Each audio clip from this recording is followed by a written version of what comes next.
My name is Harriet, and I'm 67 years old. And lately, everyone treats me like I've already started fading away. I used to think getting older meant becoming invisible to strangers, but I never expected it to mean becoming invisible to my own children. My late husband Walter used to joke that I'd outlive the entire family with my iron will and love of coffee. He was half right. I outlived him. And somehow, that strength he admired turned into something they now call stubbornness. Clara, my eldest, visits every other Sunday. She brings store-bought muffins, asks about my pills, and looks around the house like an inspector searching for dust. She thinks I don't notice the way her eyes dart toward the framed photo of Walter and me on our wedding day, the one she's always said would fit perfectly in her living room. Damien, my son, is quieter. He doesn't come as often, but when he does, he talks about financial stability and how expensive it is to maintain a property this size. He says it kindly, as if I'll agree to hand over the keys myself. At first, I tried to convince myself they were just worried about me. I admit, I've forgotten small things lately, where I placed my reading glasses, what day the garbage goes out, whether I locked the back door, but it's hardly unusual. I'm 70 next spring, not 90. Then, one afternoon, as I was watering my garden, I heard Clara's voice through the open kitchen window. She was on the phone with someone I could tell from the tone she used. That polite, sweetened tone she uses when pretending she's not saying something cruel. "She's declining fast," she said. "I think she's, senile. We need to figure things out before it gets worse." The word hit me like a slap. Senile. As if I were some old relic sitting in the corner waiting for my mind to melt away. I felt heat rise in my chest. I nearly walked inside to confront her. But then I realized if she already thought I was losing my mind, anything I said would only confirm it. That night, I sat at my kitchen table long after midnight, staring at the half-empty teacup and the moonlight stretching across my floor. I began writing notes to myself on sticky paper, reminders, names, things to remember. If they were waiting for me to forget, I'd make sure my memory had witnesses. Over the next few weeks, I started to notice more. Clara mentioning assisted living facilities, casually over coffee. Damien hinting that maybe it was time to simplify my lifestyle. They spoke softly, kindly, always under the disguise of concern. But concern doesn't smell like care, it smells like greed dressed in perfume. One morning, I heard a knock at the door. A man in a suit stood outside, holding a clipboard. He smiled and introduced himself as someone from the Senior Wellness Division, here to check if I was managing independently. I told him politely that I was managing perfectly well. After he left, I sat on the sofa, shaking. My children had arranged it. I knew it in my bones. That night, I looked around my living room, the bookshelves, Walter built by hand, the piano I hadn't played in months, the clock that chimed every hour as if to remind me I was still here, still ticking. I whispered to the walls, "I'm not going anywhere." But something about the silence that followed made me uneasy. I began noticing small things out of place. A drawer slightly open, envelopes missing from the desk, Clara insisting she could help organize my mail. Once, she even asked me to sign a medical permission form she said was routine. I asked to read it, and she frowned just for a second, but I saw it. So, I started locking my desk. I even set up a small camera near the hallway. My old teaching instinct for observation hadn't failed me yet. A week later, when Clara came over for coffee, she brought a folder and placed it on the counter. She said she needed to review some updates for my insurance. I nodded and went to fetch a towel to clean a spill. When I returned, she was gone, and so was the folder. Something inside me snapped that day. I realized I was being handled. Not loved, not cared for. Handled. That night, I sat again at that same kitchen table and whispered Walter's name to the empty room. "You'd know what to do," I said. "You'd protect me." Then I saw something, the same folder Clara had brought, lying half-hidden beneath a stack of mail. She'd left it behind. I hesitated before touching it. My fingers trembled as I pulled it closer. The papers inside bore my name in black ink, printed bold and neat across the top of a document titled, "Durable Power of Attorney." And then, my eyes widened when I saw what followed their names, Clara and Damien, listed as my appointed representatives. But I didn't know how far they'd already gone until I saw the papers on my kitchen counter. Those papers weren't supposed to be left there, but fate has a strange sense of humor. I remember staring at the folder for a long time before I dared to open it again. The documents looked official, heavy, expensive paper. The kind that carries weight not just in ink but in intention. My name, Harriet Lowell, sat neatly printed across the top. It felt surreal, like reading my own obituary while still breathing. The words power of attorney stood out like a scar. It meant they could make financial and medical decisions for me. It meant they could sell my home. It meant they could silence me. At first, I thought there must be some mistake. Maybe Clara misunderstood something or was just preparing paperwork in case. But as I read through each line, my stomach turned.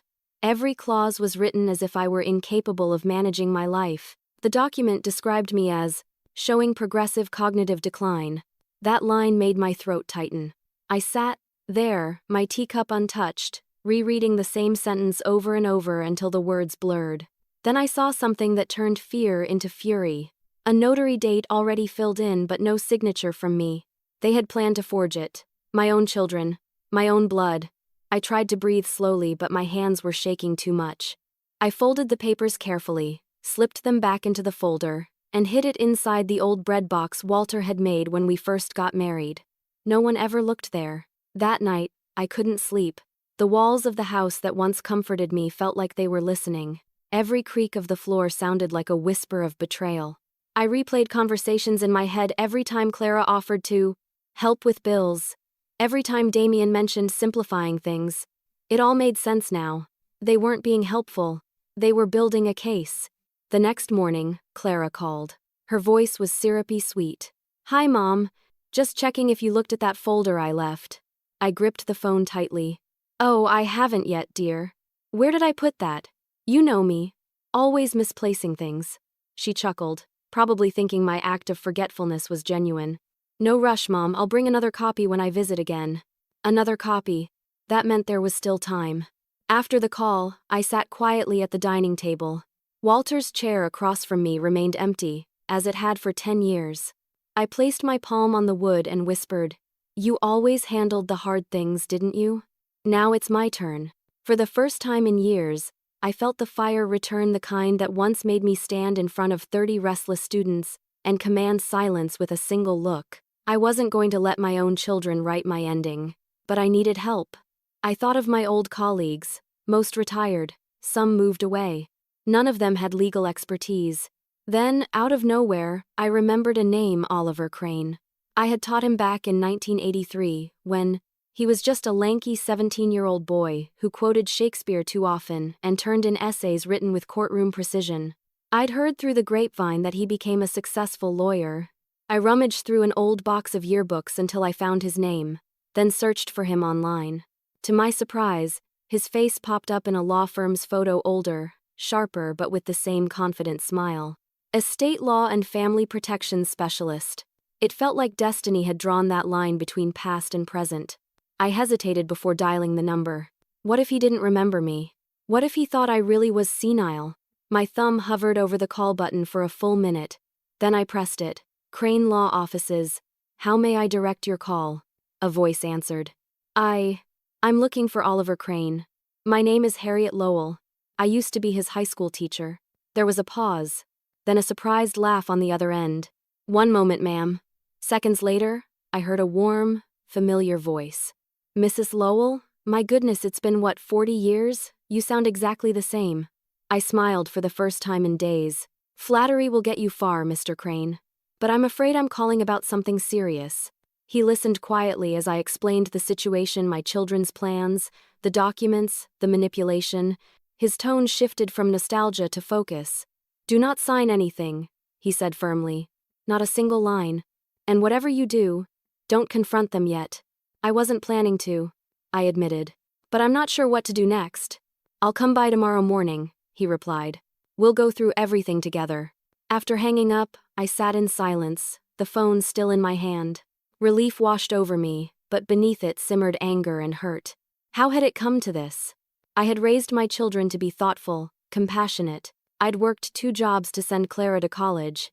I'd helped Damien through his divorce. And now, they were trying to erase me while I was still breathing. That night, I went through every drawer, every file cabinet, making copies of my financial records. I labeled them with sticky notes and locked them in Walter's old toolbox. Then, for the first time in months, I slept soundly, because I finally had a plan. The next morning, I called someone my children would never expect, a lawyer I once taught in high school.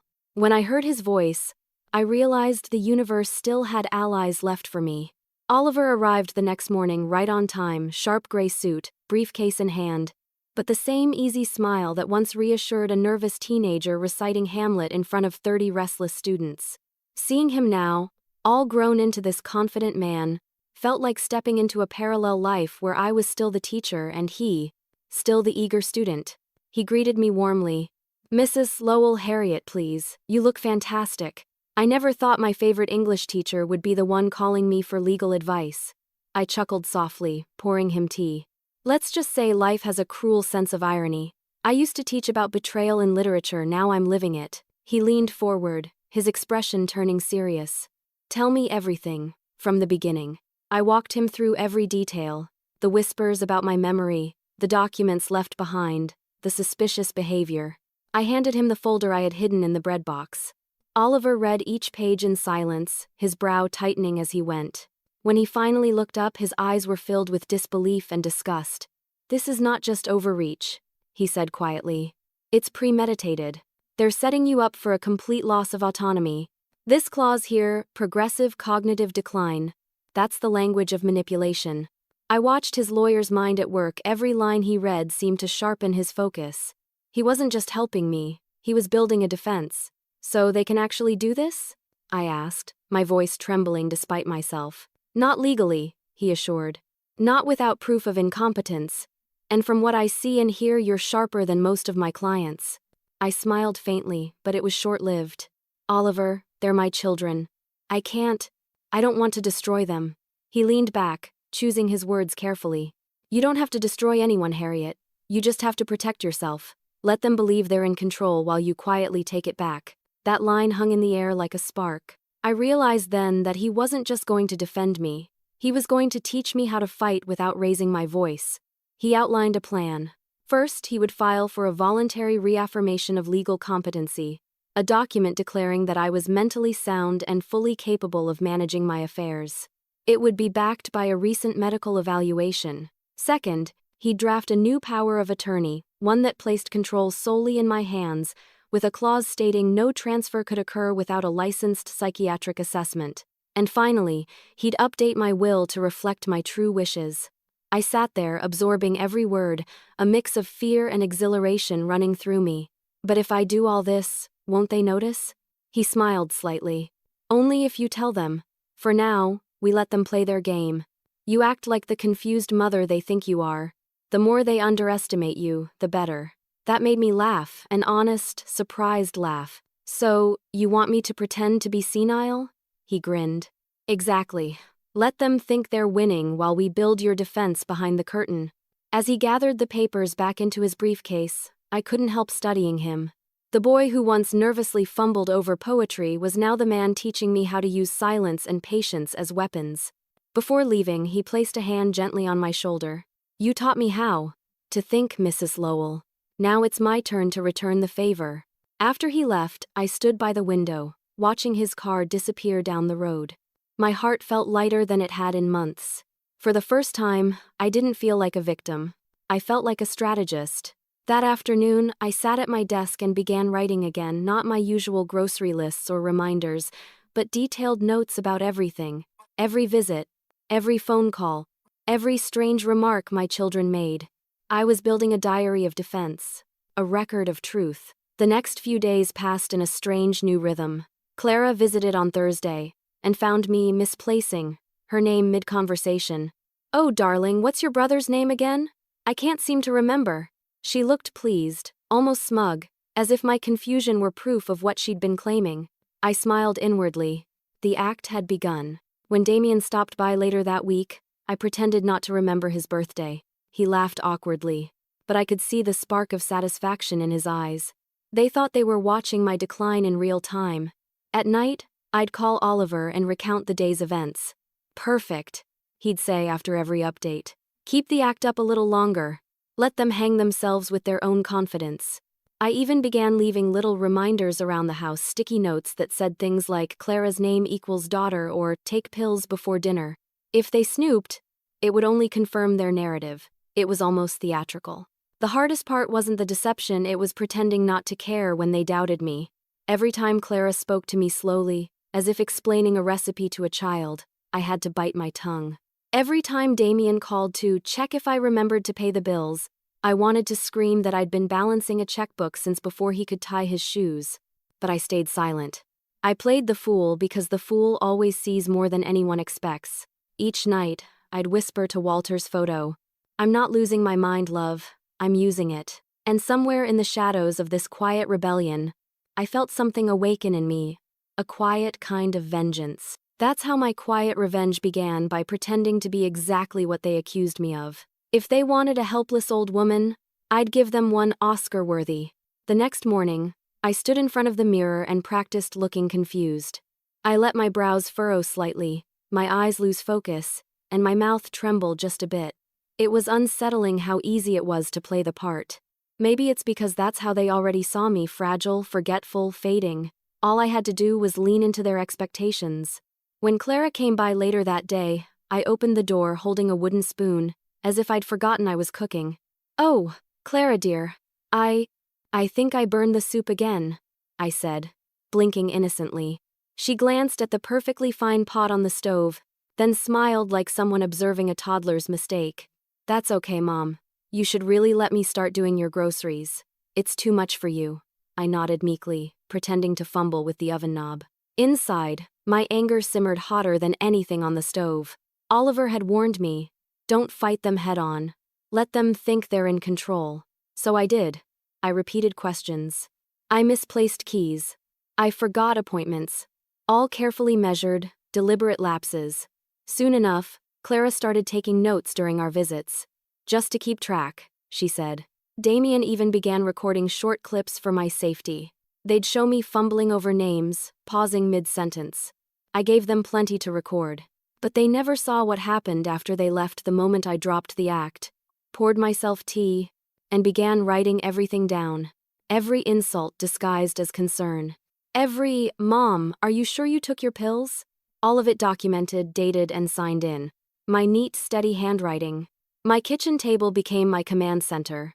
In the drawer beneath it, I kept Oliver's notes, our updated legal drafts, and my daily journal. Every night, I'd send Oliver a brief update by email using a new address he'd helped me set up, one my children didn't know existed. He was meticulous, always one step ahead. "They're building a case for incompetence," he said during one of our calls. "So, we'll build a stronger one for your clarity." To strengthen my record, Oliver arranged for a neuropsychological test. I went in, completed every puzzle, answered every question with sharp precision. The doctor even remarked, "You're quick with words, Mrs. Lowell." Former teacher? I smiled. Always. When the results came in, I almost laughed out loud. Cognitive performance, exceptional for age. I could already picture Clara's face when she'd one day hear that. Meanwhile, I noticed their confidence growing. They began speaking openly about plans for the house. Once, while I pretended to nap in my armchair, I overheard Clara whispering to Damien in the next room, "She doesn't need this big place. Once we get the transfer through, we can sell it." I already spoke with a realtor. "Think we should wait till after we move her to that facility?" Damien asked. Clara sighed. "The sooner, the better." That sentence burned into me like acid. The sooner, the better. When they left, I went straight to my desk, recorded the entire conversation from memory, and emailed the transcript to Oliver. His reply came an hour later. "Keep everything documented. The net's closing, Harriet. Let them think they're winning." I started finding small ways to fuel their confidence. I'd leave the stove on for a few seconds too long. I'd put my slippers in the fridge. Once, I even called Clara by her childhood nickname, Lolly, which she hated. Every act of confusion made her smirk just a little wider. But my favorite performance was during dinner one Sunday evening. Clara had invited herself over, claiming she wanted to make sure I was eating well. As she set the table, I pretended to forget where the forks were. Then, halfway through the meal, I said sweetly, "Clara, did your father ever tell you about the time he caught you forging his signature for a school trip?" Her fork froze midair. What? Oh dear. Maybe I'm mixing things up. You didn't forge anything, did you? I smiled. The color drained from her face. For a moment, the power shifted and I relished it. That night, I wrote in my journal, "Let them underestimate me. Every act of deceit is a seed of their own undoing." Weeks went by like that. I played the doting, forgetful mother while quietly ensuring all my accounts were secured, my deeds reissued, my will rewritten. Oliver even helped me open a separate bank account to safeguard funds they didn't know existed. By then, my home had become a stage, and I, the actress of a lifetime. Every visit, every conversation, every misplaced key was part of a performance designed to buy me time. One evening, Clara brought up a wonderful new care home she'd found. "They have on-site nurses, Mom. You'd be so comfortable there." I blinked slowly, feigning confusion. "But what about the house? Would it still be mine?" Her smile flickered for half a second before she caught herself. "Of course, Mom. We'd just take care of things while you're there." That was the moment I knew the act had to end soon. They were ready to make their move. That night, I called Oliver. "They're planning something," I said. "Then be ready," he replied. "And keep the act going a little longer. If they try to move you, it's time we spring the trap." When I hung up, I sat in silence for a long time, staring at the framed photo of Walter. He used to say I had a mind like a steel trap. I smiled faintly. "Well, my love," I whispered, "it's about to snap shut." But the night they came to take me to a care home, I finally showed them who they were dealing with. I never thought my own children would show up with a car and a lie. It happened on a Friday evening, the kind of night that starts quietly, when the air smells like rain and the house feels too big. I was in my reading chair, pretending to struggle with the crossword, when I heard a knock at the door. It wasn't the polite single tap Clara usually used. It was firm, urgent, determined. When I opened the door, both of them were standing there, Clara in her expensive beige coat, Damien just behind her, his hands shoved into his pockets like a man ashamed of his own conscience. Parked in my driveway was a silver SUV I didn't recognize, its engine still running. Clara's voice was too calm. "Hi, Mom. We need to talk." She stepped inside without waiting for me to invite her. Damien followed, his eyes avoiding mine. Something about the way they moved fast, rehearsed, made my stomach twist. "What's going on?" I asked, feigning mild confusion. "Did something happen?" Clara smiled, the way a nurse might before giving a difficult injection. "Mom, please don't be upset. We've been talking and we think it's time you got a little more help, just temporarily." My heart thudded once, hard, but I kept my face blank. "Help? What do you mean?" Damien exhaled, like he'd practiced this speech in front of a mirror. "There's a really nice care home just outside town, Rosehaven. They specialize in seniors who need a bit of supervision. We've already arranged everything." My hand trembled slightly, but I let it. Let them think it was fear or confusion. I don't understand," I whispered. Clara reached out to touch my arm. "It's just until we make sure you're safe, Mom. You've been forgetting things lately. Leaving the stove on, mixing up dates. We can't risk something happening to you." I looked her straight in the eyes. "And you think locking me away will keep me safe?" Her hand froze midair. "It's not locking you away. It's protecting you." That word protecting nearly broke me. I wanted to scream, to throw every word of betrayal at her, but Oliver's voice echoed in my head. "Let them make the move." So I took a slow breath and nodded. "All right," I said softly. "If you think it's for the best." Clara blinked, caught off guard by how easily I agreed. Really?" "Yes," I said, my voice trembling just enough. "But could you give me one night? Just to pack a few things? I'd like to take my books. Maybe my knitting." Damien relaxed visibly, relieved that I wasn't resisting. "Of course, Mom. We'll come by in the morning." "Thank you, sweetheart," I said, and reached up to pat his cheek like I used to when he was little. His eyes flickered with guilt, but he didn't pull away. When they finally left, I stood in the doorway until the SUV disappeared down the street. Then I turned, locked the door behind me, and let the mask drop. My hands were shaking not from fear, but from rage. They had done it. They had finally crossed the line. The clock on the mantel ticked louder than usual as I walked to the phone and dialed Oliver's number. He picked up on the second ring. "Harriet? They're coming for me," I said. "Tomorrow morning." His tone didn't even waver. "Good. That means they're confident. I'll be there before they arrive. We spent the next hour finalizing the last steps of our plan. Oliver had already secured the new legal documents, competency proof, revised will, and the official notice revoking any previous power of attorney. Everything was ready. He told me to pack as if I believed I was leaving. "We'll let them walk straight into their own trap," he said. When the call ended, I moved through the house methodically. I packed a small suitcase with my nightgown, a few books, and a framed photo of Walter. I slipped my journal and the new legal envelope into a hidden pocket of my coat. Then, just in case, I placed a tiny recording device on the entry table. Oliver had given it to me weeks ago, for emergencies. I barely slept that night. I sat by the window watching the moon drift across the sky, every minute slower than the last. Memories of raising Clara and Damien ran through my mind, their first days of school, the laughter in this same house, the promises we made to never let go of each other. How fragile those vows seemed now. Just before dawn, I made myself a cup of tea and waited.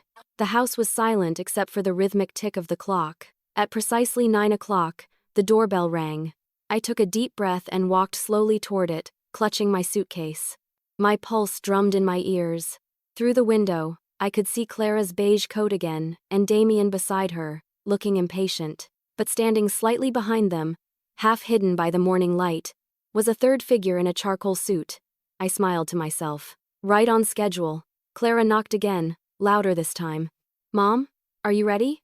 I turned the handle slowly, forcing my voice to sound frail. "Oh yes, dear, I just finished packing."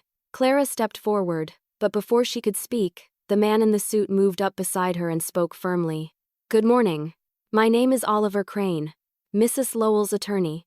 The color drained from Clara's face. Damien froze, halfway up the step. Oliver extended a folder, his tone smooth and deliberate. "Before you proceed with any relocation plans, I suggest you read the following documents." The next morning, the doorbell rang and it wasn't my children standing there. The last person my children expected to see at my door was a man in a tailored suit. Clara's expression went from confidence to confusion, in a single heartbeat. I could almost see the calculation flickering behind her eyes, her carefully planned narrative unraveling thread by thread. "Excuse me," she said, forcing a smile that didn't reach her eyes. "Who did you say you were?" Oliver stepped forward with calm authority. His voice was low, steady, and sharp enough to cut through her politeness. "Oliver Crane, Mrs. Lowell's legal counsel. I'm here on her behalf to ensure her rights and property remain protected." Damien frowned. "Legal counsel? We haven't contacted any lawyers. This isn't—" Oliver didn't let him finish. "That's because this matter doesn't concern you, Mr. Lowell. It concerns your mother's autonomy, something that, as of this morning, has been legally reaffirmed and recorded with the county clerk's office." Clara blinked. "What are you talking about?" Oliver opened his briefcase, pulling out several neatly stacked documents. "These are the results of Mrs. Lowell's cognitive evaluation, administered, signed, and certified by a licensed neuropsychologist. Her competency is indisputable. In addition, these are her new legal filings: the revocation of any and all prior power of attorney, and the reissuance of her last will and testament." I watched the color drain from my daughter's face. Her lips parted, but no words came out. Oliver continued, his tone unflinching. "As of now, any attempt to interfere with Mrs. Lowell's residence, assets, or personal freedom will be considered fraudulent activity, punishable under state law." Damien shifted uncomfortably, glancing between me and Oliver. "Hold on, we were just trying to help her." Oliver turned his gaze on him. "By having her committed to a care facility without her consent? By drafting documents in her name claiming cognitive decline? I have evidence of both dates, emails, recorded statements." Clara's voice cracked slightly. "You can't prove any of that." Oliver's lips curved into a small, knowing smile. "Actually, we can. Your mother documented every interaction for the past 3 months. Every visit, every conversation, every attempt to coerce her into signing something. And, as of this morning, we've submitted those records into her legal file." The silence that followed was heavy. The only sound was the faint hum of the refrigerator and the rain tapping softly against the window. I looked at my children, these 2 people I had loved more than anything, and I saw them as if for the first time. Not as my son and daughter, but as strangers blinded by greed. Clara's eyes were cold. calculating. Damien's guilt flickered but quickly faded behind resentment. Clara finally spoke, her voice trembling with anger. "This is ridiculous. She is declining. She forgets things all the time. She acts confused." I let out a soft, deliberate sigh and stepped closer to her. "You mean when I pretended to? When I played the part you wanted me to?" Her head snapped toward me, eyes wide. "What?" Oliver spoke again before she could recover. "Mrs. Lowell's behavior was intentional, documented as part of our ongoing legal preparation. Every moment of supposed confusion you observed was a deliberate act. And now, it's evidence of your manipulation." Damien took a step back, muttering under his breath. "This can't be happening." Oliver folded the papers neatly, placed them back in his briefcase, and looked between the two of them. "Here's what's going to happen.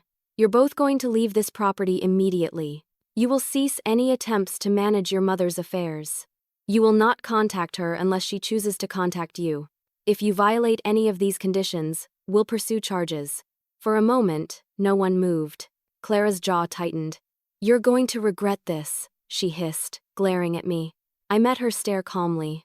"No, dear. I regret raising children who Tebelivdame thought they could take everything from me and call it love." Her face flushed deep red, but before she could respond, Oliver stepped between us. "That's enough, Miss Lowell. This conversation is over." He nodded toward the door. "You both know where the exit is." Damien muttered something I didn't catch as he turned and walked out.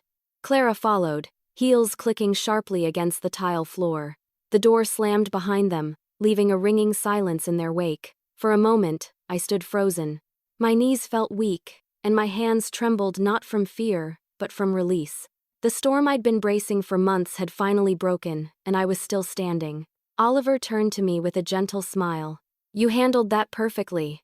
"I don't feel perfect," I said softly. "I feel hollow."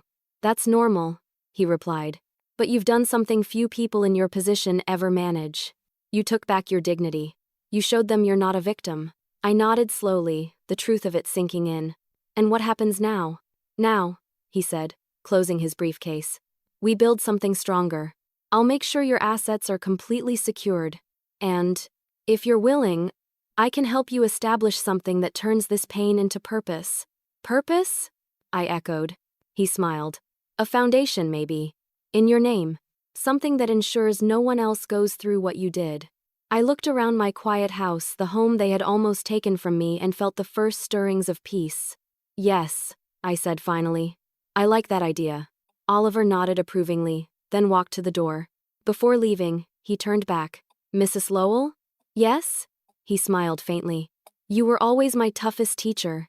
But I think today, you taught me something too. Never underestimate a woman who knows her own mind."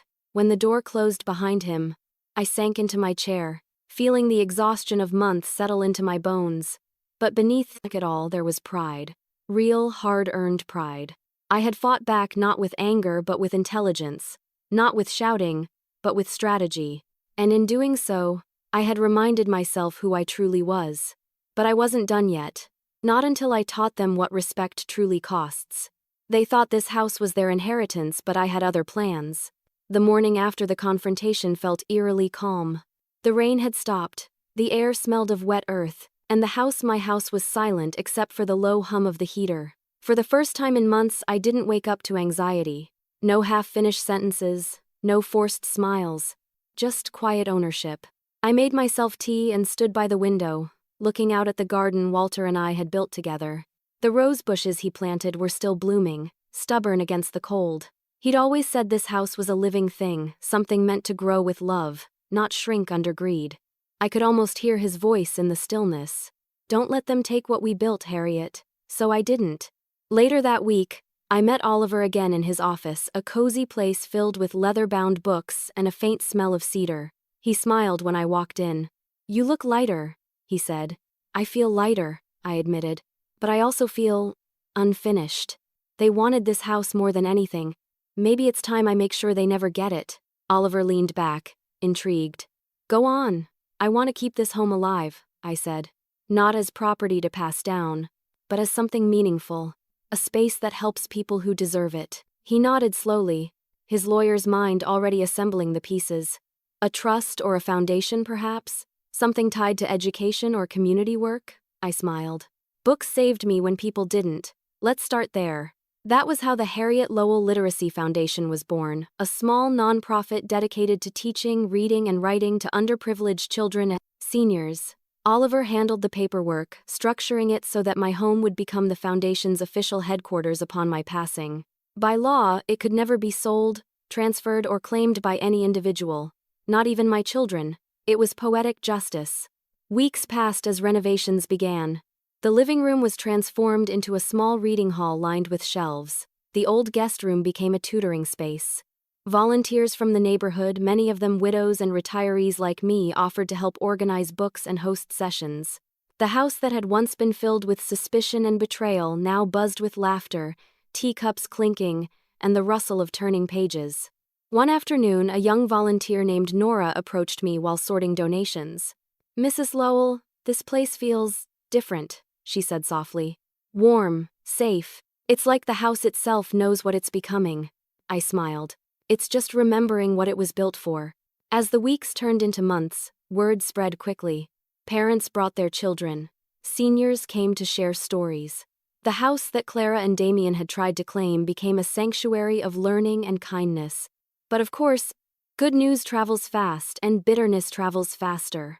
One morning, as I was arranging books by the front window, I saw Clara's car pull into the driveway. She stepped out, dressed sharply, sunglasses hiding her eyes.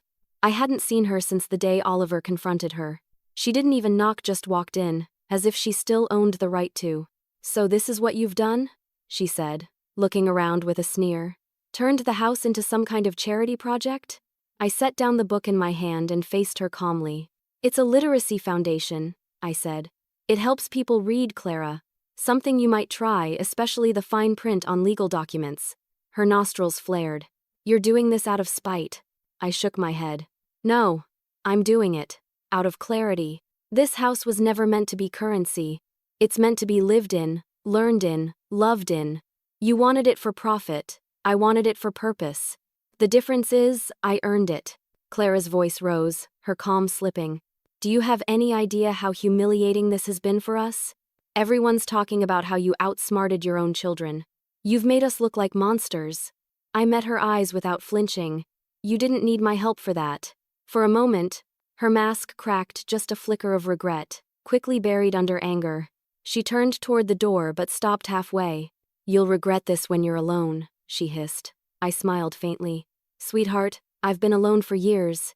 But at least now, I'm surrounded by good company." She slammed the door behind her, and the sound echoed through the hallway. Later that evening, I received an email from Damien. It was short, almost hesitant. "Mom, I'm sorry for what happened. Clara went too far, but you didn't have to cut us out completely. Can we talk?" I stared at the message for a long time. For a moment, part of me wanted to answer. To ask him why he hadn't stopped her, why he hadn't stood up for me.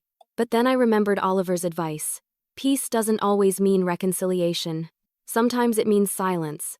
So I deleted the email and went back to shelving books. That night, the foundation held its first official reading circle. Children sat cross-legged on the floor, seniors shared poems, and I read aloud from To Kill a Mockingbird. When I reached the line, "You never really understand a person until you consider things from his point of view," I paused, letting the words sink in. Understanding didn't mean forgiveness. Sometimes, it just meant letting go.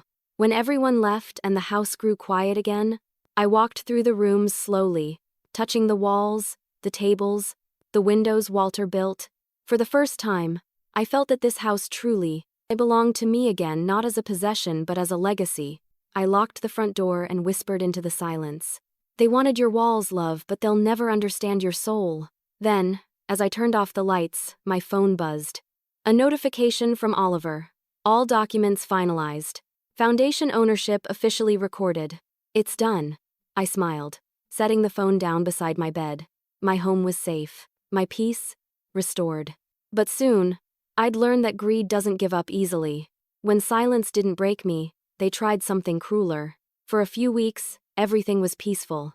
The foundation was growing beautifully, children's laughter in the afternoons, gentle conversations between retirees over tea, and books stacked high on every surface. My home finally sounded alive again.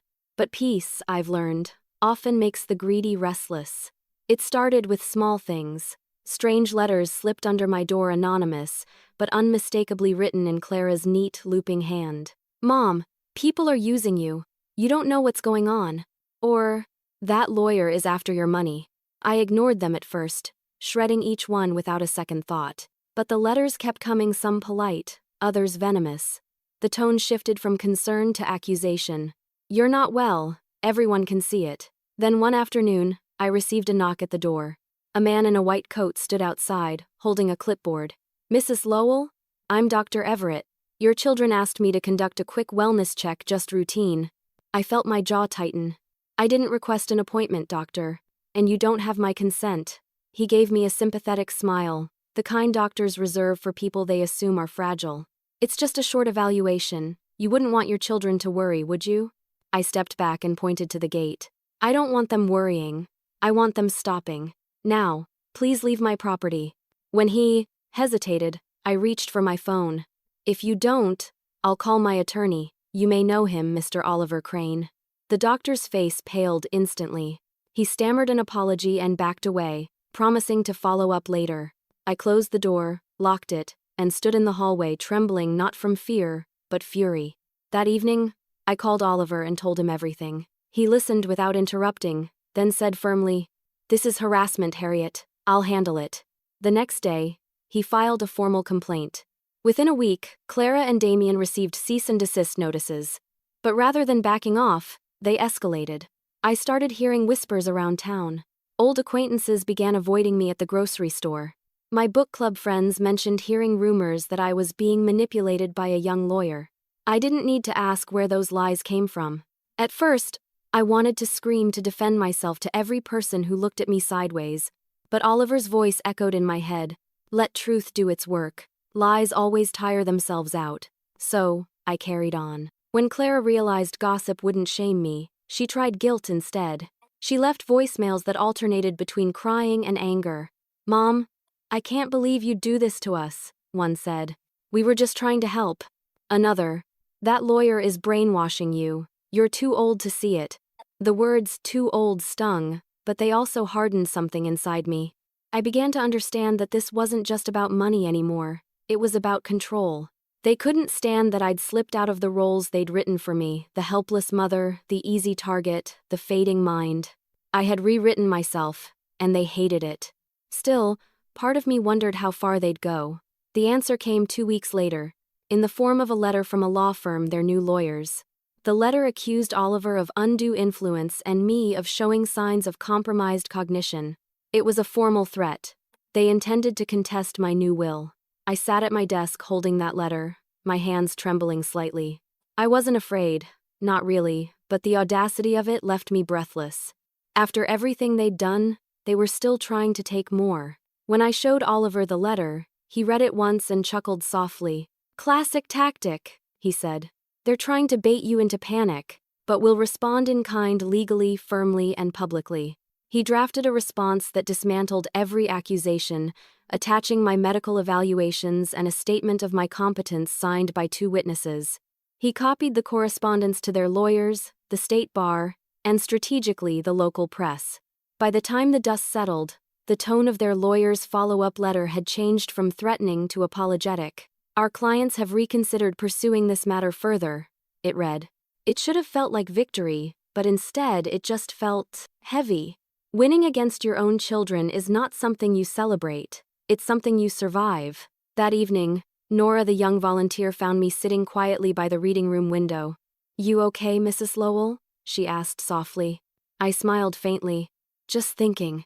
Some people fight for money, Nora. Others fight for peace. The sad truth is sometimes they're the same battle." She looked at me with admiration. "You're stronger than anyone gives you credit for." I wanted to believe that, but strength felt like a lonely thing lately. I had won every round, yet my heart ached with the loss of what once was. The sound of children laughing in the next room reminded me that some things were still good, still worth protecting. That night, I sat in bed reading an old letter Walter had written me years ago. It said, "When you feel the world turning against you, don't meet it with anger. Meet it with proof of your worth." Proof. That word lingered in my mind. Maybe that was what I'd been doing all along, proving, not just to them but to myself, that I was still here, still capable, still me. The next morning, as I opened my front gate, a man handed me an envelope. "Delivery from Mrs. Harriet Lowell," he said. "No return address." Inside was a neatly folded letter from a local journalist. It read, "I've heard about your case. Would you be willing to share your story for others going through the same thing?" I stared at it, the morning sun catching the edge of the page, and felt something stir inside me, a spark of purpose. I didn't seek fame, but the truth has a way of shining through lies. I held the journalist's letter for hours before deciding what to do. Part of me wanted to ignore it, to just keep living quietly, away from any spotlight. But another part of me, the part that had spent months being silenced and dismissed, whispered, maybe it's time to speak. The journalist's name was Anna Collins. She wrote for the Westfield Chronicle, a small but reputable paper that focused on community stories. Her tone was respectful, empathetic. "I'm researching cases where older adults have faced coercion or manipulation from family members. I believe your experience could help others recognize the signs before it's too late." That last sentence got me. Helping others. Maybe, after everything, this could mean something beyond my own survival. So I called her. Anna's voice was warm, steady. She thanked me for returning her letter and assured me that everything could be anonymous if I preferred. But the more she spoke, the more I realized I didn't want anonymity. I had spent too long being invisible. We met at a quiet cafe downtown the next morning. She was younger than I expected, late 20s, maybe early 30s, with kind eyes that studied people, not judged them. I told her my story from the beginning, Walter's passing, Clara, and Damien's slow manipulation, the forged documents, the night they tried to take me, and Oliver's intervention. She listened without interruption, scribbling notes, occasionally looking up to meet my eyes. When I finished, she said softly, "Mrs. Lowell, this isn't just a family dispute. It's a mirror for what's happening everywhere. You've no idea how many people will see themselves in your story." Her words lingered with me long after I left. A week later, the article came out. The headline read, "Widowed Retiree Outsmarts Her Children's Scheme, a Local Tale of Courage and Clarity." My heart pounded as I read it. Anna had written it beautifully, fairly, without exaggeration or pity.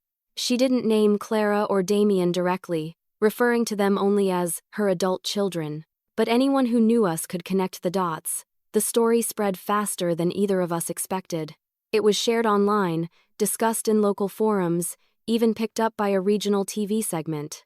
Messages began flooding my foundation's inbox, strangers thanking me, other seniors sharing their own experiences, people asking for advice or simply offering support. For every cruel rumor Clara had planted, 100 kind words replaced it. One letter came from a woman in her 70s named Judith. "Your story gave me courage to confront my son. I thought I was crazy for feeling betrayed. Thank you for reminding me that we still have voices." I cried reading that one. Of course, not everyone was kind. A few messages accused me of being dramatic or ungrateful. One even said, "Maybe your kids were just trying to help." I didn't respond. I didn't need to. The people who truly understood, the ones who had lived through manipulation disguised as love, knew the truth. Oliver called me the morning after the article ran. "You've started something, Harriet," he said, a hint of pride in his voice. "My office has already received 3 calls from people, asking for legal advice on elder protection. You've become an example." I laughed softly. "Imagine that. Harriet Lowell, cautionary tale and crusader. You've earned it," he said. "You turned pain into prevention." A few days later, Anna visited the foundation to thank me in person. She brought a bouquet of daisies and a framed copy of the article.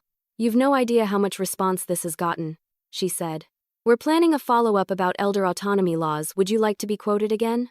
I hesitated for a moment, then smiled. "Yes. But this time, I want to talk about hope, not just hurt." We sat together in the reading room as children giggled nearby, flipping through picture books. I told her about the foundation, about how the community had rallied, about Nora and the volunteers. "It's strange," I said quietly. "I thought I'd lost everything.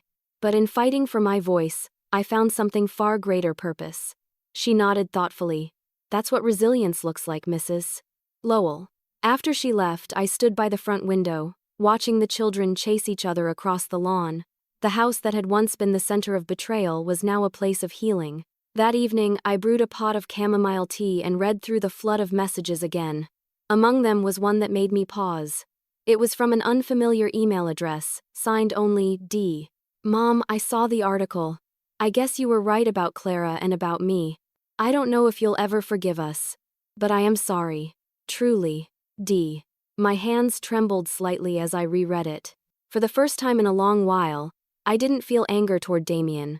Just sadness and, strangely, relief. Maybe remorse was the first step toward redemption. I didn't reply.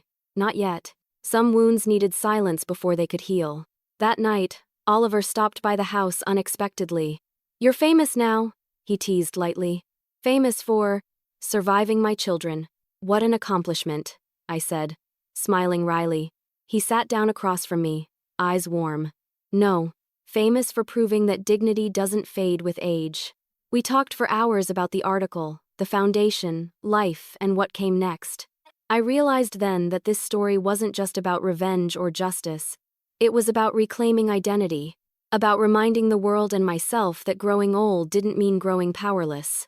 When Oliver left, I walked him to the door. Thank you, I said softly. For what? He asked. For believing me when no one else did. He smiled. You believed in yourself first, Harriet. I just followed your lead. When the door closed and I stood alone again, the silence didn't feel lonely this time. It felt earned. But the final act of justice came not from me but from my lawyer. I never imagined I'd walk into a courtroom because of my own children. The subpoena arrived 2 months after the article was published. A crisp white envelope slipped under my door, stamped with the seal of the county courthouse. Clara and Damien were suing me and Oliver for undue influence and coercion. For a long time, I just stared at it, unable to process the absurdity. My children, the same ones who'd tried to take everything from me, now claimed I was the one being manipulated. It would have been laughable if it hadn't been so cruel. When I showed Oliver the letter, he didn't seem surprised. I've seen this before, he said calmly. When people lose control over someone they've tried to dominate, they lash out legally. It's their last stand. His words were steady, reassuring. Don't worry, Harriet. We'll fight this publicly and decisively. Part of me wanted to beg him to settle, to make it all disappear quietly. But another part, the teacher, the mother, the woman who had spent years being underestimated, refused to back down. No, I told him. We'll see this through. And so, we did. The day of the trial arrived on a gray morning. I wore a navy dress Walter had always liked and pinned my hair back neatly. I wanted to look strong, not defiant, but dignified. When I stepped into the courtroom, every whisper seemed to echo. Reporters sat in the back rows, notepads ready. The story had spread further than I realized. Clara and Damien sat across from me at the plaintiff's table. Clara's expression was sharp and cold, while Damien looked tired, almost remorseful. I caught his eye once, but he quickly looked away. Oliver sat beside me, papers perfectly organized, his posture relaxed but alert. Deep breaths, he murmured. You've got this. The judge, a stern woman named Judge Patel, entered and called the court to order. The proceedings began. Their attorney, a slick man with a too bright smile, opened by painting a picture of an aging woman manipulated by an opportunistic lawyer. He claimed Oliver had taken advantage of my emotional vulnerability after Walter's death and that the establishment of the foundation was evidence of outside persuasion. Each lie stung, but I sat still, hands folded. Oliver had warned me, they'll try to make you react. Don't give them that satisfaction. When it was his turn, Oliver rose with quiet authority. Your Honor, he began, what my clients, plural, because Mrs. Lowell and I act together, not one over the other have done, is protect the rights and dignity of an independent woman who is being stripped of both by those who should have safeguarded her. He handed the judge a stack of documents: my competency, evaluations, voice recordings, emails, and the cease and desist letters. This isn't a story of manipulation, he continued. It's a story of defense. Then came my turn to testify. My hands trembled slightly as I took the oath, but when I sat down, something inside me steadied. I looked at the judge and began, slowly and clearly. Your Honor, I raised 2 children on a teacher's salary. I taught them about honesty, integrity, and compassion. I never imagined that those lessons would one day be used against me. The courtroom fell silent. I'm not senile, I continued. I'm 70. Yes. I forget where I leave my glasses sometimes. But I remember what betrayal feels like. I remember the sound of my daughter's voice calling me senile over the phone. I remember the day I found forged documents with my name on them. Clara shifted uncomfortably. Damien's jaw tightened. I pretended to be confused, I said, my voice rising slightly. I played the fool to protect myself, because if I fought back openly, they would have painted me as unstable. So I acted weak while I built my defense. And I did it alone, until I called the one person who saw me for who I was not a burden, but a human being. Oliver's eyes softened briefly. When I finished, the courtroom was utterly still. Judge Patel leaned forward slightly, her expression unreadable. Then it was Clara's turn to testify.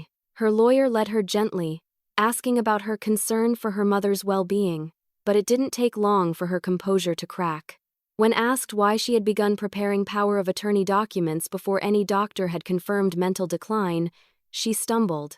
I was just trying to be proactive. Oliver's cross-examination was surgical. Proactive in what way? He asked smoothly. By setting a notary date for your mother's signature without her knowledge?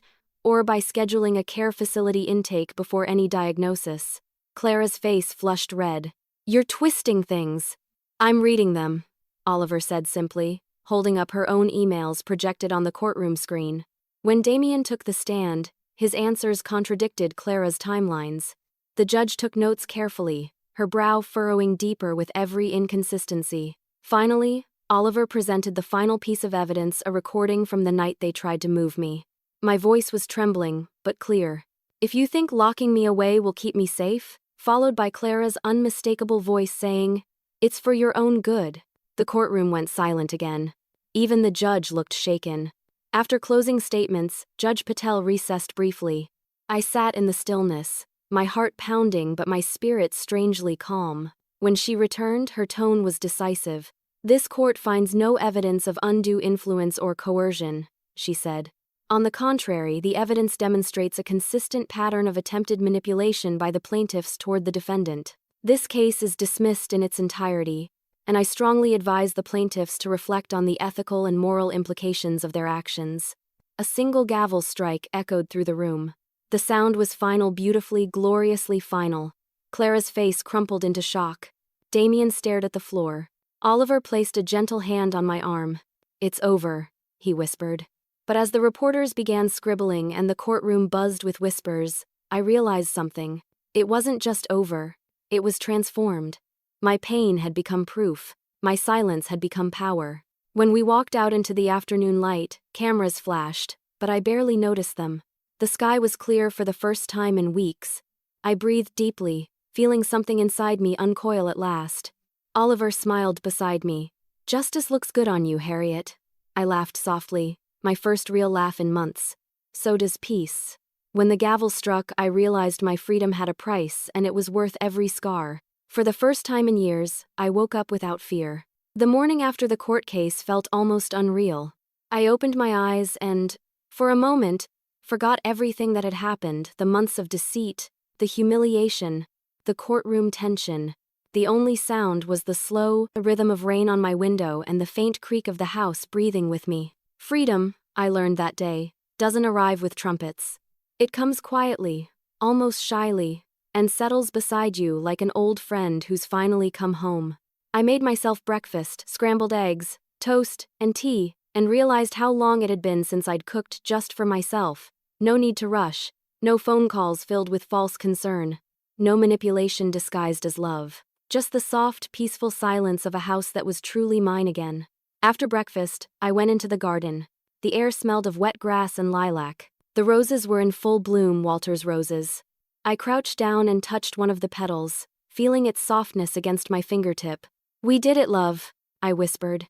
We kept our promise. The house is safe. A bird landed on the fence nearby, shaking water from its feathers. For a brief second, I felt as if Walter was there, watching me, his quiet approval in the air. Later that day, I walked through the house slowly, room by room. Each space carried echoes of what had happened. The kitchen table where I'd found the power of attorney papers, the hallway where Clara and Damien once stood ready to take me to safety, the living room where laughter from the Foundation's children now replaced whispers of betrayal. I realized something important as I walked. Freedom doesn't just mean being safe from others. It means forgiving yourself for ever doubting your own strength. Clara and Damien hadn't contacted me since the verdict. Not a word. Part of me had expected that. Another part, the mother in me, still hoped for something different. A letter, maybe. A phone call. An apology. But days passed, then weeks, and silence filled the gap where family used to be. I thought that silence would hurt more than it did, but instead, it felt like breathing clean air after years of smoke. I started waking up early again, just like I used to when Walter was alive. I'd make tea, open the windows, and write. My journal became my sanctuary, a place where I recorded not just events, but gratitude. I wrote about resilience, about the strange beauty of starting over at 70, about how anger can destroy you if you don't turn it into something useful. Sometimes, when I walked through the reading room of the Foundation, I'd find Nora sitting with the children, reading aloud. She'd smile at me, and I'd see the admiration in her eyes, the kind of respect my own children had stopped giving long ago. One afternoon, as we shelved donated books, she said quietly, "Mrs. Lowell, I hope I'm like you when I'm older." I laughed. "What, stubborn and dramatic?" She shook her head. "No, brave." That word stayed with me. Brave. I had never thought of myself that way. I wasn't some hero. I was just a woman who refused to be erased. But maybe, in a world that loves to silence the aging, refusing to fade away is its own kind of bravery. That evening, Oliver stopped by with takeout from my favorite diner. He'd been doing that more often lately, part lawyer, part friend, part guardian angel. As we ate, he said, "You know, Harriet, you've become somewhat of a local icon. I got a call from a community college wanting you to give a talk about your case." I laughed. "Me? A guest speaker?" He grinned. "Why not? You've got wisdom, a story, and an audience that needs both." I thought about it for a moment, then nodded slowly. "Maybe I will. Not to talk about betrayal, though. I'm tired of that word." "What would you talk about instead?" he asked. "Recovery," I said simply. "And the peace that follows justice." He smiled. That's a speech I'd pay to hear. After he left, I stood at the window, watching the taillights of his car fade into the night. The world outside felt bigger, somehow not threatening, but open. I realized I could go anywhere, do anything. I wasn't bound by fear anymore. But freedom felt strange. It was like wearing new shoes after years of tight ones. You keep expecting the pinch, the ache, the weight of someone else's control. And when it's gone, you almost don't know how to walk without it. That night, I sat at my desk and began a new entry in my journal.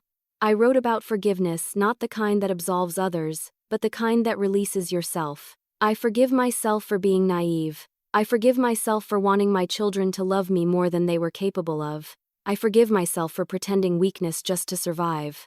And I thank myself for enduring, for outsmarting, for standing tall again. When I closed the journal, I felt lighter.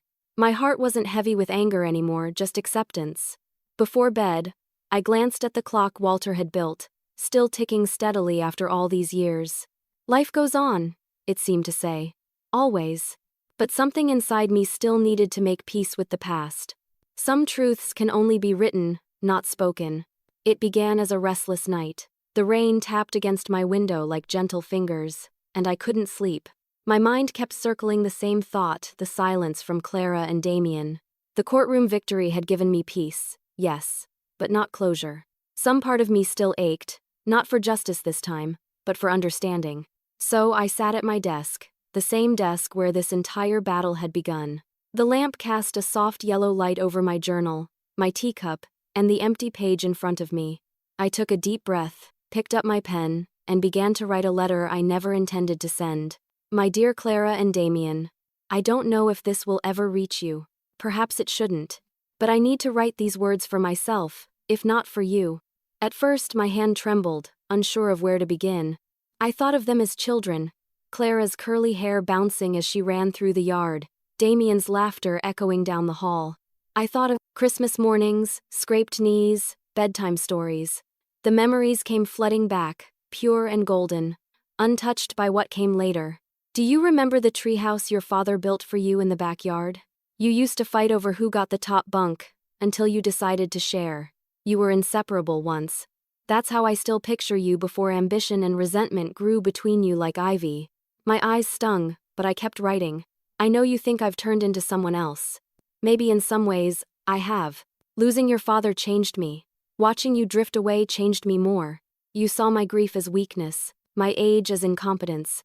I can forgive you for that. Youth rarely understands how strength can look like stillness.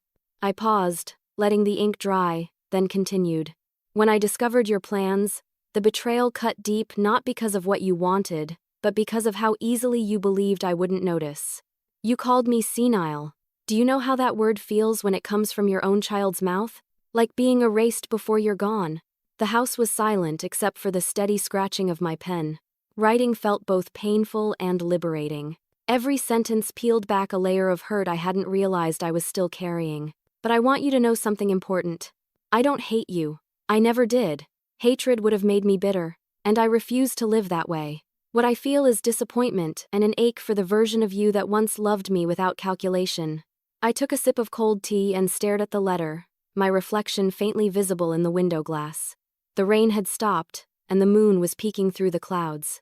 Walter used to say the moon was God's reminder that even in darkness, something always reflects the light. I'm not writing to punish you. I'm writing to tell you that I forgive you, though not in the way you might hope. I forgive you for the sake of my own peace, not yours.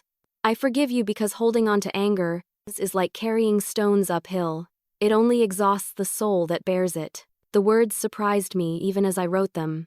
They felt true. One day, when you have children of your own or when you grow old yourselves, you'll understand the fear that comes with being seen as obsolete. You'll understand how lonely it feels when the people you raised begin speaking to you as if you're already fading. I hesitated, then added one final paragraph. If you ever find this letter, know that I loved you both fiercely, even when you didn't deserve it. That love doesn't vanish, it just changes shape. I hope life teaches you what I no longer can. That respect is the truest form of love. I set the pen down and exhaled. My hands ached, but my heart felt strangely light. I folded the letter carefully, slipped it into an envelope and sealed it shut. Then I wrote on the front in my neat, steady handwriting, "To Clara and Damien when the time is right." I didn't know when that time would come, perhaps years from now, perhaps never. For now, it was enough that the words existed. I unlocked my desk drawer and placed the envelope inside, beneath the journals I'd filled over the past year. The faint scent of ink and paper comforted me. Those pages carried everything I'd survived: my pain, my anger, my triumph, and now, my forgiveness. For a moment, I imagined what might happen if they ever found it. Would Clara cry? Would Damien understand? Or would they dismiss it as the sentimental ramblings of the senile woman they once tried to control? I didn't know. And, for the first time, I realized I didn't need to know. That night, I made myself a fresh cup of tea and sat by the fire. The Foundation's newsletter lay open on the table beside me. The latest article announced that our reading program had reached its 100th student. My house, my sanctuary, had turned into something far greater than I ever imagined. I took a deep breath and whispered into the stillness. I've said what needed to be said. My chest felt lighter, my heart softer. For the first time since Walter's death, I felt truly at peace with them, with myself, and with the choices that had led me here. And just when I thought my story had ended, the lawyer called again with unexpected news. Oliver's voice sounded different that morning, urgent, but smiling. It was early on a Tuesday when the phone rang. The morning light filtered through my curtains, gentle and golden, spilling across the floor. I had just finished watering the plants in the kitchen when I heard the sound. Oliver rarely called without scheduling first, so I knew immediately that something was up. "Good morning, Oliver," I said, trying to sound casual. "To what do I owe this early surprise?" "Mrs. Lowell," he began, his tone warm but brimming with excitement. "I have some good news, 2 pieces actually." I leaned against the counter, smiling. "Well, I could use some good news for a change." "Go on." He chuckled softly. "First, it's about the foundation.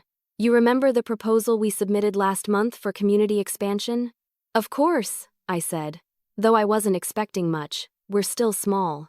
"Well," he continued, his voice lifting with delight, A major donor just approved a substantial grant, enough to open 2 additional literacy centers across the county. They'll operate under the same name, the Harriet Lowell Foundation. For a moment, I couldn't breathe. 2 centers? Yes, he said. They were deeply moved by your story. Apparently, one of their board members read about you in the Chronicle and insisted they meet our application. They even want to dedicate a reading room in your honor. I had to sit down. My knees suddenly felt weak. A reading room? In my name? Yes, he said with a smile I could hear through the phone. Your name, your mission, your story. You've started something much bigger than either of us imagined. Tears blurred my vision as I looked around my little kitchen, the worn table, the teapot still steaming, the photo of Walter smiling from the mantel. I whispered, half to myself, "You'd be proud of this, love," Oliver continued, his tone softening. "And there's more," I laughed weakly. "More than that? I don't think my heart can handle it. This one's a bit more personal," he said. "Remember those essays you've been writing, the ones you let me read?" My cheeks flushed. "Oh, those were just reflections, nothing serious." "Well, apparently, the internet disagrees. I posted a few excerpts anonymously, of course on a legal advocacy forum. They went viral, Harriet. People are sharing your words across social media. You've become something of a symbol for elder independence." I blinked in disbelief. "Viral? Me?" "Yes," he said, laughing. "Thousands of people have read your essays. They're calling you the wise widow of Westfield." I couldn't help but laugh, an honest, full laugh that startled even me. The Wise Widow of Westfield? That sounds like the title of a bad mystery novel. Oliver chuckled too. "Maybe so. But it's yours now. There's even talk of a small publisher interested in compiling your writings into a book." I covered my mouth with my hand, overwhelmed. "A book," I whispered. After all this time, I thought my words didn't matter anymore. "Now people are reading them?" "They're not just reading them," he said. "They're learning from them." For a long moment, I couldn't speak. I just sat there, staring at the sunlight dancing on the table. All the years I'd spent teaching, guiding others, trying to leave a mark, and somehow, my greatest lesson came not from the classroom, but from surviving my own children. "Oliver," I finally said quietly, "you've changed my life." He paused, before replying. "No, Harriet, you changed your own life. I just helped you turn the page." We talked a little longer about logistics, donors, and book possibilities, but my mind kept drifting back to his words. Turn the page. That's exactly what this was. The closing of one chapter and the beginning of another. After we hung up, I stayed seated for a while, letting it all sink in. The house was so still that I could hear the faint ticking of the old clock in the living room. I thought about everything that had led to this moment, the fear, the betrayal, the courtroom, the letters, the forgiveness. All of it had somehow woven itself into something greater than pain. It had become legacy. That afternoon, Nora came by with a bouquet of flowers from the volunteers. "Congratulations," she said, grinning ear to ear. "Oliver told us the news. 2 more centers. You're practically famous now." I laughed and hugged her. "Oh, I don't know about famous. Maybe infamous." We sat together in the reading room, sunlight spilling over the bookshelves, the smell of fresh coffee lingering in the air. Children's laughter echoed faintly from outside, and for the first time in decades, I felt completely at peace, alive, seen, whole. As Nora left, she turned back and said, "You've given people hope, Mrs. Lowell. That's worth more than any donation." After she was gone, I stood at the front window again, watching the street fade into the golden light of dusk. My reflection looked older, yes, but stronger too. There was a spark in my eyes that I hadn't seen in years. I whispered softly to the empty room, "The Wise Widow of Westfield, huh? Not bad for a woman they once called senile." Just then, the phone rang again. It was Oliver, his voice calm but serious this time. "Harriet, could you stop by my office tomorrow morning? There's one last document I'd like you to review. It's important." I smiled faintly, already suspecting what it might be. "Another surprise, Mr. Crane?" He chuckled. "You could say that. Let's just call it the final chapter." But my final act of closure would happen in the most unexpected way at the lawyer's office. They called me senile, but every word I wrote today was crystal clear. The next morning dawned bright and cold, the kind of morning that feels like a clean slate. I woke earlier than usual, a quiet excitement humming beneath my ribs. I dressed carefully, dark slacks, a pale blue blouse, my late husband's silver locket around my neck. It wasn't just another appointment. I knew, deep down, this was the last piece of my story. The drive to Oliver's office was peaceful. The trees that lined the road were beginning to turn, gold and crimson scattered like embers in the breeze. I caught myself smiling at the sight. Change no longer frightened me. It was proof of life moving forward. When I arrived, Oliver was already waiting in the lobby, holding a neat leather folder. "Morning, Mrs. Lowell," he said warmly. "You ready?" I nodded. "I've been ready for a long time." He guided me into his office, sunlight spilling through the tall windows, the faint scent of coffee in the air. On the polished oak desk sat a single stack of papers.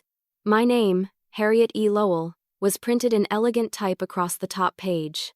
"This," he said, gently sliding the document toward me, "is the final version of your will. Everything we've discussed is here, the foundation, your personal effects, your estate. Once you sign, your legacy becomes legally untouchable." I took a deep breath as I glanced over the document. Every word felt deliberate, sacred. My home now, the headquarters of the Literacy Foundation, was listed as a permanent community property, protected from sale or transfer. My remaining savings would go toward scholarships for single parents returning to school. Even my old piano, Walter's pride and joy, was designated for the Reading Center's music program. I felt a warmth rise in my chest as I read. This was what I'd fought for, not just ownership, but meaning. Oliver placed a pen beside the folder. "Take your time," he said softly. I picked up the pen and looked at the blank signature line. My hand hovered for a moment. Memories flooded through me. Clara's laughter when she was a child. Damien's small hand gripping mine on his first day of school. Walter's voice whispering, "You've got this, Harriet." And then, the darker memories, the forged documents, the lies, the word senile, whispered like a weapon. They had tried to write me out of my own life, but here I was, writing myself back in. With a steady hand, I signed my name. Not shaky, not hesitant, steady, firm, final. Oliver smiled as he took the papers and added his own signature as witness. "Congratulations," he said quietly. "It's official. You've secured everything exactly the way you wanted." I let out a slow breath. It feels strange, like closing a book I've been reading for too long. He nodded. "Every story needs an ending, Harriet. But not all endings are goodbyes. Some are beginnings disguised as farewells." I smiled. "You always did have a way with words." We shared a quiet laugh, and then he reached into his desk drawer. "There's one more thing," he said, handing me a small envelope. "From the foundation board. A token of appreciation." I opened it and pulled out a neatly folded card. Inside was a photograph of the new reading center, its walls painted a soft cream, shelves brimming with books. Underneath the picture was a simple inscription, "The Harriet Lowell Community Library, a place where every mind matters." I ran my thumb over the words, tears filling my eyes. "Every mind matters," I whispered. "That's perfect." Oliver leaned back in his chair, smiling. "They wanted to surprise you before the grand opening next month. You'll be the guest of honor, of course." I laughed softly. Imagine that an old woman who was nearly declared incompetent, cutting the ribbon for a library in her name. He tilted his head. "That's the irony of life, isn't it? Sometimes the world underestimates the very people it should admire." We talked for a while longer about the progress of the foundation, about the book that was now being compiled from my essays, and about how quickly life can shift when you choose to take back your voice. When I finally stood to leave, Oliver walked me to the door. "You've done something remarkable, Harriet," he said. "Most people would have given up. You turned betrayal into something beautiful."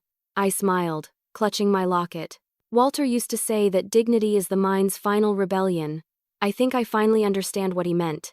Outside, the air was crisp, and sunlight glimmered on the pavement. I stood there for a long moment, just breathing, really breathing. Driving home, I felt lighter than I had in years. Fear, the anger, the sorrow, they were still part of me, but they no longer owned me. They had simply become chapters in a book that was finally complete. When I reached home, I parked in the driveway and sat for a minute, staring at the house. My house. It looked peaceful now, alive again with purpose. Through the window, I could see the reading circle in session. Nora reading aloud to a group of children gathered around her feet. I walked up the path slowly. the autumn wind brushing against my face. Before stepping inside, I paused and whispered toward the sky. I did it, Walter. They called me senile, but I outsmarted them all. Inside, the laughter of children filled the air, mixing with the scent of books and tea. I smiled, feeling warmth spread through me.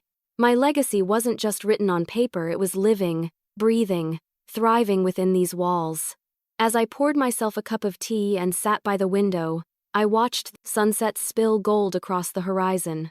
I thought about Clara and Damien, where they might be, what they might be thinking. Maybe one day they'd understand. Maybe not. Either way, I had peace. I looked down at my signed will resting on the table, and I whispered the words softly to myself, the truth that had defined this entire journey. They called me senile, but I knew exactly what I was doing. Maybe they'll understand one day. But until then, I'm finally free.